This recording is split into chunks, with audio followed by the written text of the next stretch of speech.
Hello అండి. అందరికీ నమస్కారం. కథా ప్రాంగణానికి స్వాగతం. ఇప్పుడు మనం చెప్పుకోబోతున్న కథ ఆఖరి ప్రయాణం. రచన మిర్రర్. ఈ కథ 29/6/1984 ఆంధ్ర సచిత్ర వారపత్రికలో ప్రచురించబడిందండి. ఇక కథలోకి వెళ్దామా మరి? నువ్వు నాకు సహాయం చేయాలి అన్నాడు విశ్వమూర్తి లంచ్ టైంలో. అసలు సంగతి చెప్పకుండా నా సహాయం కోరాడంటే ఇదేదో ముఖ్యమైన విషయం అయి ఉండాలి. వచ్చే నెలలో జరగబోయే ఇంటర్వ్యూలకి సంబంధించిన ఫైల్ నా వద్దనే ఉంది. ఉన్నవి 2 వేకెన్సీలు, అందులో ఒకటి రిజర్వ్డ్. ఆ మరో దానికోసం ఇప్పటికే అనేక మంది నుంచి రకరకాల ఒత్తిడి రావడం మొదలైంది. ఆ ఉద్యోగానికి నాకు ఇష్టమైన వ్యక్తిని సెలెక్ట్ చేసుకునే అధికారం నాకు లేకపోయినా కనీసం ఇంటర్వ్యూలో అడిగే ప్రశ్నల సమాచారం నా వద్ద ఉంది. ఒకవేళ తన వాడికెవరికైనా సహాయపడమని అడుగుతాడేమో, ముందుగానే ఏదో చెప్పి తప్పించుకోవడం మంచిది అనుకుంటూ ఉండగా, ఈ పని నీకు తప్ప మరొకరి వల్ల కాదు, కాబట్టి నువ్వు ఎలాంటి అభ్యంతరం చెప్పకుండా ఒప్పుకోవా అన్నాడు విశ్వమూర్తి ప్రాధేయపూర్వకంగా. అసలు విశ్వమూర్తితో నాకంత స్నేహం లేదు. హలో అంటే హలో అనుకోవడం తప్ప భుజాలు రాసుకుంటూ తిరిగింది లేదు. అయితే ఈ మాత్రం పరిచయాన్నే పురస్కరించుకుని నా సహాయం కోసం బలవంతం చేస్తున్నాడంటే ఇది సామాన్య విషయంగా అంచనా వేయలేకపోతున్నాను. ఏది ఏమైనా ఇంటర్వ్యూ వ్యవహారంలో ఇప్పటికే ఒకరికి మాట ఇవ్వడం జరిగింది. ఇందులో మరింత మందికి సహాయపడ్డం అంటే నన్ను నేను చిక్కుల్లో ఇరికించుకోవడం అవుతుంది. నువ్వు వీలు చేసుకుని ఒకసారి మా ఇంటికి రావాలి అన్నాడు కాఫీ కప్పు చేతిలోకి తీసుకుంటూ. ఇది ఇంటర్వ్యూకి సంబంధించినది కాదు అని తేలిపోయింది. అతన్ని నొప్పించకుండా ఎలా తప్పించుకోవాలా అని మదన పడుతున్న నా మనసు తేలికపడింది. చేతనైన సహాయం చేయడానికి నేను సర్వదా సిద్ధం. ముందు అసలు విషయం ఏమిటో చెప్పు అన్నాను హృదయపూర్వకంగా. అంతా చెప్పాలంటే ఈ లంచ్ టైం చాలదు, తర్వాత విపులంగా వివరిస్తాను. రామాయణం అంతటి గాథను 3 ముక్కల్లో చెప్పారు. నీ కథ కూడా అలాగే తేల్చు, నేను సస్పెన్స్ భరించలేను అన్నాను నేను ఆతృతగా. రామాయణం 3 ముక్కల్లో చెప్పవచ్చు, కానీ ఇది మాత్రం విపులంగా చెప్పవలసిందే. అయితే కానీ, మా ఇంటి ప్రక్కన కాంతారావు గారని ఒక ఆయన ఉన్నాడు. వయసు 65 ఉంటుంది. ఏదో ఉద్యోగం చేసి రిటైర్ అయ్యాడు. ఆయన నీకు బంధువా? కాదు, కేవలం పొరుగు మనిషి. వింటున్నాను. ఆయనకి 3 ఆడపిల్లలు, ఆఖరున ఒక మగ పిల్లవాడు. ఆడపిల్లల పెళ్లిళ్ళు చేసి పంపించి వేశాడు. ఒక్కడే కొడుకు కావడంతో అతి గారాబంగా పెంచాడు. అయితే ఆ సుపుత్రుడి కోసం ఈ ముసలాయన బెంగ పెట్టుకున్నాడు. ఎందుకో. రాజు అంటే ఆ కాంతారావు గారి అబ్బాయి ఈ మధ్య మిలిటరీలో చేరిపోయాడు.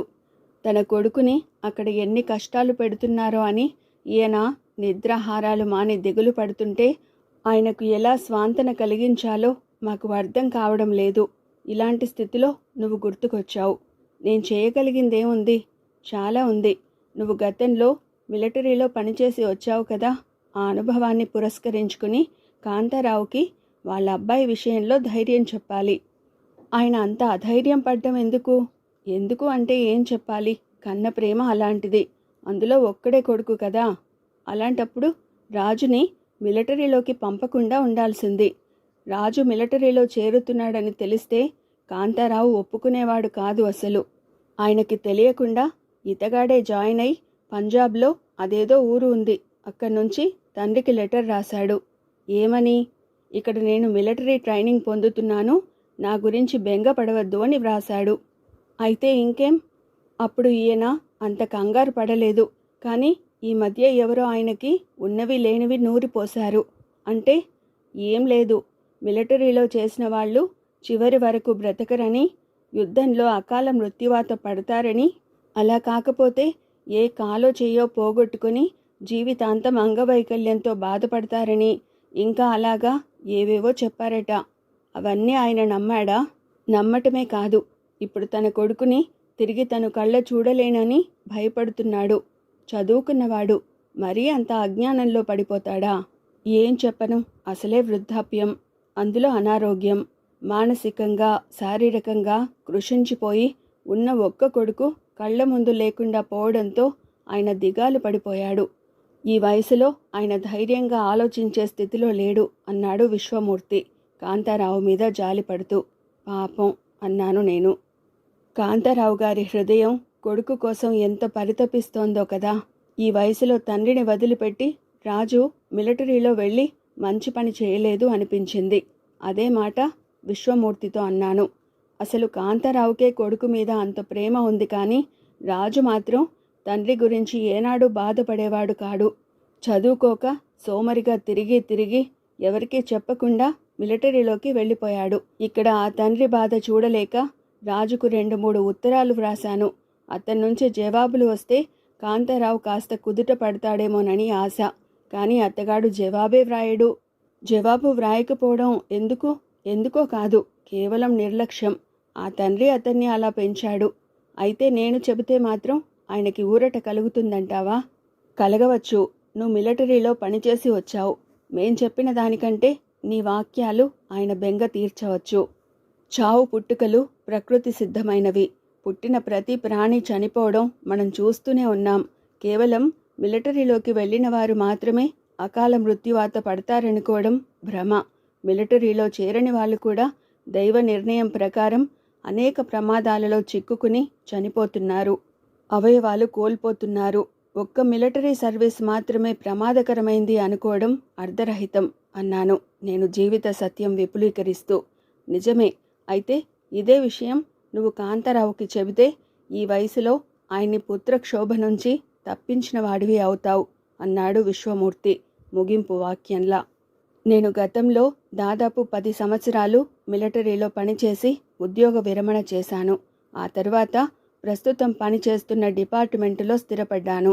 రాత్రి భోజనం అయిన తర్వాత మంచం మీద నడుం వాలిస్తే విశ్వమూర్తి చెప్పిన కాంతారావు గుర్తుకు వచ్చాడు. పై వాళ్లకు కాంతారావు పడే ఆరాటం అర్ధరహితం అనిపించినా తనున్న స్థితిలో ఆయన కొడుకు కోసం అలా బెంగపడడం సహజమేననిపిస్తుంది. కాంతారావు పరిస్థితి విన్న తర్వాత ఆ రోజుల్లో నేను మిలిటరీలో పనిచేస్తుండగా నా గురించి మా తండ్రి గారు ఆతృతగా వ్రాసిన లెటర్లు గుర్తు రాసాగాయి. ఆ రోజుల్లో మా నాన్నగారు నాకు అనేక జాగ్రత్తలు చెప్పి పంపుతూ ఉండేవారు. గృహ సంబంధమైన వ్యవహారాలు నడిపించడానికి మా తమ్ముడు ఉన్నప్పటికీ పెద్ద కొడుకుని అయిన నా మీద మా నాన్నగారికి ఎంతో ప్రేమ ఉండేది. ఆయన నా పట్ల తన ప్రేమను వ్యక్తపరుస్తుంటే అదంతా ఆయన చాదస్తంగా భావించేవాడిని. కానీ ఈ రోజున జీవితం అంటే అవగాహన ఏర్పడిన ఈ స్థితిలో తండ్రికి కొడుకు పట్ల ఉండే రక్త సంబంధం, కన్న ప్రేమ ఆ తండ్రిని ఎంత ఆరాట పెడుతుందో అర్థమవుతోంది.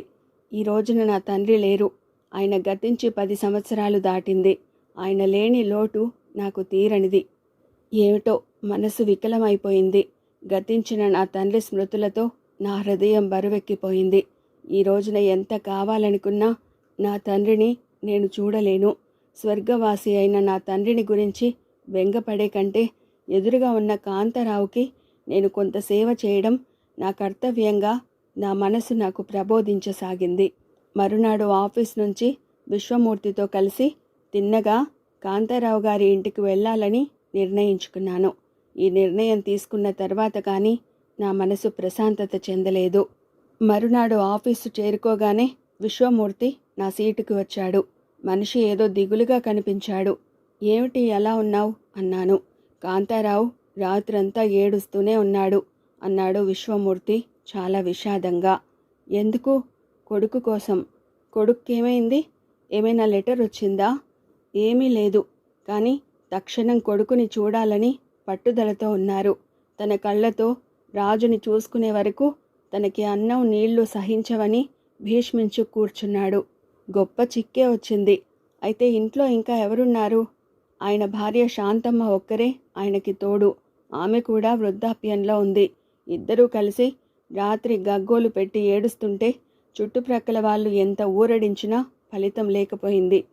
పోనీ రాజుని వెంటనే రమ్మని టెలిగ్రామ్ పంపుదామా? అక్కరలేదు, తన ట్రైనింగ్ అయిపోతుందట. వారం రోజుల తర్వాత సెలవులలో ఇంటికి వస్తున్నట్లు లెటర్ వ్రాశాడు. మరింకేం? ఆ లెటర్ కాంతారావుకి చదివి వినిపించలేదా? ఆ ఉత్తరం కాంతారావే నాకు చూపించాడు. కానీ వారం రోజుల దాకా ఆగలేను. ముందు నా రాజుని నేను కళ్ళతో చూసుకోవాలి.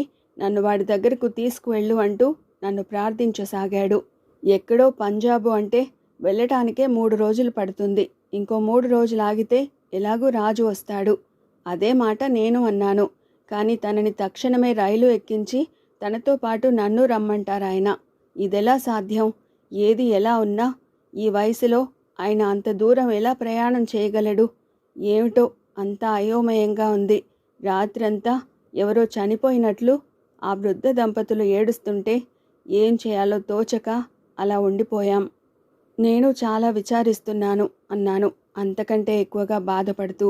ఈరోజు సాయంకాలం నువ్వెలాగైనా వచ్చి కాంతారావుతో మాట్లాడాలి అన్నాడు విశ్వమూర్తి గట్టిగా. నేను తప్పకుండా వస్తాను. వాళ్ళ ఇల్లు నాకు తెలియదు, మీ ఇల్లు కూడా నాకు తెలియదు. కాబట్టి సాయంకాలం ఇద్దరం కలిసి వెళ్దాం అన్నాను. సరే అంటూ విశ్వమూర్తి తన సీటుకు వెళ్ళిపోయాడు. కానీ అనుకున్న ప్రకారం ఆ రోజు సాయంకాలం కాంతారావుని చూడ్డం పడలేదు. అర్జెంటుగా పై ఆఫీసర్ తనిఖీకి వస్తుంటే ఆఫీస్లో ఉండిపోవలసి వచ్చింది. ఆ మరునాడు కూడా ఏదో సొంత పనులుండి కాంతారావు ఇంటికి వెళ్ళలేకపోయాను. 3వ నాడు ఉదయం ఆఫీస్కు బయలుదేరుతుంటే మా ఇంటి గుమ్మం ముందే విశ్వమూర్తి ఎదురయ్యాడు. కాంతారావు గారు పోయారు అన్నాడు శూన్యంలోకి చూస్తూ. నేను నిలుచున్న చోటనే కొయ్యబారిపోయాను. నా గొంతు ఎండిపోయింది. కళ్ళ ముందు చీకట్లు కమ్ముకుంటున్నాయి. ఏదో మైకం లాంటిది నన్ను ఆవహించింది. నేను స్పృహ కోల్పోతున్నట్టు, కిందికి కూలబడిపోతున్నట్టుగా తెలుస్తోంది. నాకు స్పృహ వచ్చి కళ్ళు తెరిచేసరికి నేను మా ఇంటి ముందు మెట్ల మీద పడుకుని ఉన్నాను. నా చుట్టూ నా భార్య పిల్లలు గుమిగూడి ఉన్నారు. విశ్వమూర్తి నాకు గాలి విసురుతున్నాడు. క్షణకాలం తర్వాత తిరిగి శక్తి పుంజుకుని లేచి నుంచున్నాను. అదేమిటి అలా పడిపోయావు అన్నాడు విశ్వమూర్తి అంతులేని భయంతో. కాంతారావు గారు నిజంగా పోయారా? అవును, తెల్లవారుజామున చనిపోయారు. ఎలా? ఏమీ లేదు, గుండె ఆగి చనిపోయినట్టు డాక్టరు చెప్పారు. రాజుకి టెలిగ్రామ్ ఇచ్చి ఇలా వస్తున్నాను. రాజు వచ్చేసరికి 3 రోజులు పడుతుందేమో. అవును, అయినా అతను ఇక ఎప్పుడు వచ్చినా పని లేదు. ఆ కొడుకు కోసం కలవరించి ఆ ముసలాయన చనిపోయాడు. ఒక రకంగా తండ్రి చావుకి కొడుకే కారణం అన్నాడు విశ్వమూర్తి. అంతేకాదు విశ్వమూర్తి, ఆయన చావుకి నేను కూడా కారణమే. ఆ రోజునే నేను నీతో వచ్చి కాంతారావుని కలుసుకుని ఉంటే కొడుకు మీద బెంగ తగ్గి ఇంకా కొన్నాళ్ళు బ్రతికి ఉండేవాడేమో. ఆ తర్వాత రాజు ట్రైనింగ్ నుంచి వచ్చేవాడు. ఏమో, ఏం చెబుతాం, ఆయన మృత్యువు అలా వ్రాసిపెట్టి ఉంది అన్నాడు విశ్వమూర్తి వైరాగ్యంగా. కానీ కాంతారావు మరణం నేను అంత తేలికగా తీసుకోలేకపోయాను. నీ నిర్లక్ష్యం కారణంగానే కాంతారావు ఆకస్మికంగా మరణించాడు. నువ్వు దోషివి అంటూ నా అంతరాత్మ నన్ను నిలదీయసాగింది. నా తప్పుకు ప్రాయశ్చిత్తం చేసుకునే వరకు నాకు శాంతి లభించేలా లేదు. రాజు రావడానికి ఇంకా 3 రోజుల వ్యవధి ఉంది. అంతవరకు ఆగడానికి వీల్లేదు. రాజు స్థానంలో నేను నిలబడి కాంతారావు అంత్యక్రియలు జరిపించాను.